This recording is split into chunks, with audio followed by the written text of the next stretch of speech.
Real Pogi, very frisky, appointment Pampangueño.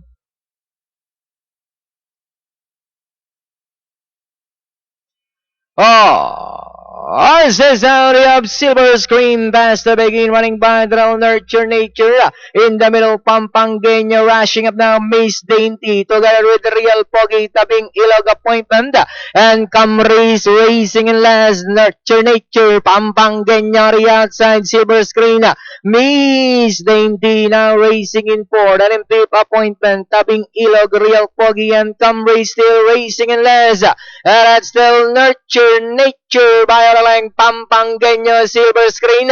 Here comes Miss Dainty on the outside for Tabing Ilog in fifth. Appointment Real Pogi and Camry. Pampangueño. Nurture Nature fighting it out for the leader. Silver Screen in third. Here comes Miss Dainty in fourth. Tabing Ilog. Appointment Real Pogi and Camry. Pampangueño now takes the lead by about 2 lengths. Nurture Nature, Silver Screen, Miss Dainty, Tabing Ilog, appointment. Here comes Camrea, but it's still Pampangueño by about 2.5 lengths. Silver Screen in second as they come down at the last 50.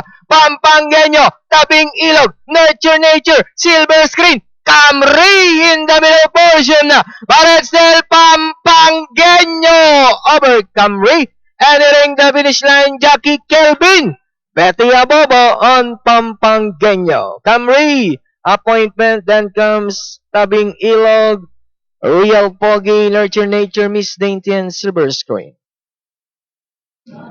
For your race number 7, Bayang Karerista, ang ating unofficial winner, numero 4, yan po si Pampangueño. Nirendahan ni Kelvin Abobo, masisigundo.